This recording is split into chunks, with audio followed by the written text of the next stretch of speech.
हम सब ने स्कूल में ग्रेगर मेंडल के बारे में तो पढ़ा ही है। मटर के दानों वाले एक्सपेरिमेंट्स याद है?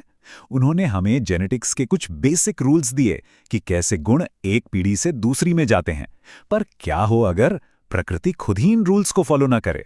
आज हम बिल्कुल यही देखने वाले हैं। एक ऐसी जेनेटिक पहेली को सुलझाएंगे और जानेंगे कि क्यों कुछ गुण वो नियमों से नहीं चलते। तो साइंटिस्ट के सामने एक बहुत बड़ा सवाल आ खड़ा हुआ।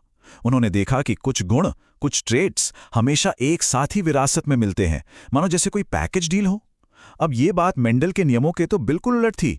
तो फिर इस पहेली के पीछे का राज क्या था? और यहीं पर आकर मामला फंस गया। देखिए, एक तरफ था मेंडल का लॉ ऑफ इंडिपेंडेंट असॉर्टमेंट, जो कहता है कि हर ट्रेट के लिए जो अलील होता है वो आज़ादी से अगली पीढ़ी में जाता है। पर दूसरी तरफ साइंटिस्ट्स बार बार ये देख रहे थे कि कुछ ट्रेट्स तो हमेशा एक साथ एक बंडल की तरह ही आगे बढ़ रहे हैं। तो बस यहीं से हमारी साइंटिफिक जासूसी की कहानी शुरू होती है। ठीक है, तो चलिए इस मिस्ट्री को सॉल्व करने के पहले स्टेप पे चलते हैं और समझते हैं उन जीन्स के बारे में जो एक साथ सफर करते हैं। और इसका सुराग पता है कहाँ छिपा है? हमारे क्रोमोसोम्स की बनावट में। इस पहेली का पहला जवाब है जीन लिंकेज। अब ये क्या है? इसका मतलब बहुत सिंपल है। जो जीन्स एक ही क्रोमोसोम पर बिल्कुल पास पास होते हैं ना, वो अक्सर एक साथ ही अगली पीढ़ी में चले जाते हैं। आप कह सकते हैं कि यही वो जेनेटिक गोंद है जो इन गुणों को एक दूसरे से चिपका कर रखता है। इसको समझने के लिए एक बढ़िया सा उदाहरण लेते हैं। सोचिए, एक क्रोमोसोम एक बस की तरह है और उस पर मौजूद जीन्स वो उस बस के पैसेंजर्स हैं। तो जाहिर है वो एक साथ बस में चढ़ेंगे, पूरा सफर साथ में करेंगे और अपनी मंजिल पर भी एक साथ ही उतरेंगे। ये एनालॉजी लिंकेज के कॉन्सेप्ट को बिल्कुल क्लियर कर देती है। तो नॉर्मली होता क्या है? एक सेल के अंदर क्रोमोसोम्स के जोड़े होते हैं, जिन्हें हम होमोलॉगस क्रोमोसोम्स कहते हैं। एक मां से मिलता है, एक पिता से। अब जब सेल डिवीजन होता है, जिसे मियोसिस कहते हैं, तो ये जोड़े अलग हो जाते हैं। और नतीजा, जो गैमेट्स यानी स्पर्म या एग सेल्स बनते हैं, उनमें बिल्कुल वही पेरेंटल जीन कॉम्बिनेशन होते हैं। कोई मिक्सिंग नहीं, कोई बदलाव नहीं। लेकिन कहानी में एक ट्विस्ट है। ये जो लिंक्ड जीन्स है ना, ये हमेशा एक साथ नहीं रहते। और यहीं से हम आते हैं हमारे दूसरे हिस्से पर, द ग्रेट जेनेटिक स्वैप। वो अदला बदली जो इस पहेली को और भी दिलचस्प बना देती है।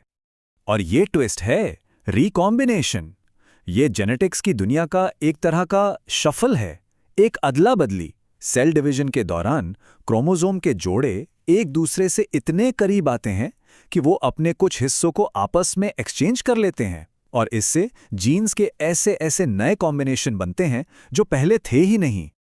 तो आखिर ये अदला बदली होती कैसे है? बड़ा मजेदार प्रोसेस है। सबसे पहले होमोलॉगस क्रोमोसोम्स के जोड़े एक साथ आते हैं। फिर वो फिजिकली एक दूसरे के ऊपर ओवरलैप करते हैं, जिसे क्रॉसिंग ओवर कहते हैं, और अपने डीएनए के कुछ टुकड़े आपस में एक्सचेंज कर लेते हैं। और आखिर में जब वो अलग होते हैं तो उनके पास एक दूसरे के जेनेटिक मटेरियल का हिस्सा होता है। अच्छा, तो इस अदला बदली का रिजल्ट क्या निकला? हमें दो तरह के गैमेट्स मिलते हैं। कुछ में तो वही ओरिजिनल पेरेंटल कॉम्बिनेशन होता है, जैसे AB और AB। पर कुछ गैमेट्स में बिल्कुल नए रिकॉम्बिनेंट कॉम्बिनेशन बन जाते हैं, जैसे AB और AB। और यहीं से जेनेटिक डाइवर्सिटी का असली खेल शुरू होता है। अब हम आते हैं कहानी के सबसे शानदार हिस्से पर, पहले जीन मैप्स का बनना। ये सोचना भी कमाल का है कि कैसे इस अदला बदली के डेटा को यूज करके साइंटिस्ट ने जीन्स का नक्शा बना डाला।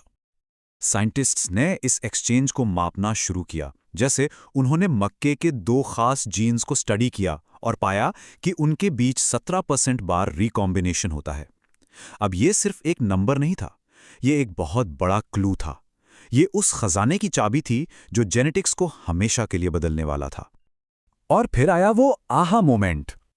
साइंटिस्ट्स को ये रियलाइज हुआ कि ये जो रिकॉम्बिनेशन की फ्रीक्वेंसी है, मतलब कितनी बार जीन्स के बीच अदला बदली हो रही है, वो असल में क्रोमोसोम पर उन जीन्स के बीच की फिजिकल दूरी को दिखाती है। ये एक गेम चेंजिंग आइडिया था। इसका प्रिंसिपल बहुत ही सिंपल था। क्रोमोसोम पर दो जीन्स के बीच जितनी ज्यादा दूरी होगी, उनके बीच क्रॉसओवर होने का चांस भी उतना ही ज्यादा होगा। सीधी सी बात है, ज्यादा जगह मतलब क्रॉसओवर के लिए ज्यादा मौके। एकदम सिंपल और कितना पावरफुल आइडिया था ये। और इसी आइडिया से एक सीधा सादा सा फॉर्मूला निकला। 1% रिकॉम्बिनेशन फ्रीक्वेंसी का मतलब है 1 मैप यूनिट। बस इसी एक लाइन ने साइंटिस्ट को परसेंटेज के डेटा को क्रोमोसोम के एक एक्चुअल मैप में बदलने की पावर दे दी। सोचिए, पहली बार हम जीन्स की लोकेशन का नक्शा बना पा रहे थे। तो चलिए अब इस कहानी को आज के दौर में लाते हैं। देखते हैं कि ये जो ऐतिहासिक खोज थी वो आज मॉडर्न जेनेटिक रिसर्च में कैसे काम आ रही है और कैसे हम इसकी मदद से बीमारियों के राज खोल रहे हैं। आज की मॉडर्न जेनेटिक्स में हम लिंकेज के इसी कॉन्सेप्ट को यूज करते हैं, पर एक नए टर्म के साथ, हैप्लोटाइप। हैप्लोटाइप क्या है?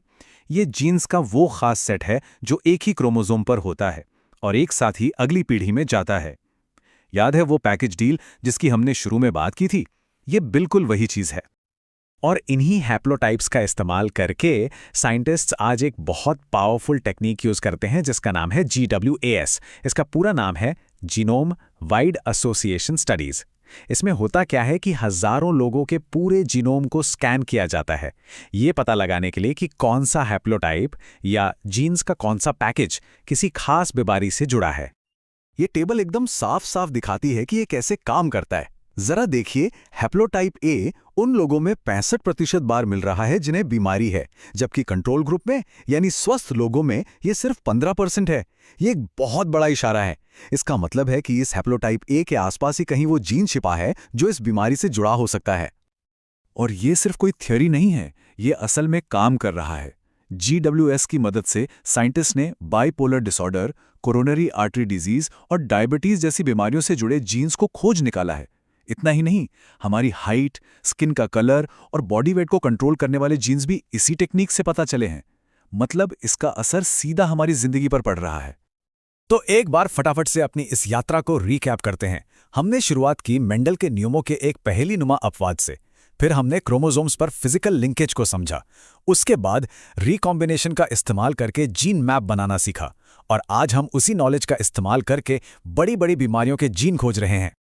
तो ये पूरी कहानी हमें एक बहुत बड़े सवाल के सामने लाकर खड़ा कर देती है। अब जब हमारे पास बीमारियों के जेनेटिक बेस को इतनी सटीकता से मैप करने की ताकत है, तो मेडिसिन का अगला फ्रंटियर क्या होगा? दवा और इलाज का भविष्य कैसा दिखने वाला है? ये वो सवाल हैं जिसका जवाब आने वाला वक्त और विज्ञान दोनों ही तय करेंगे।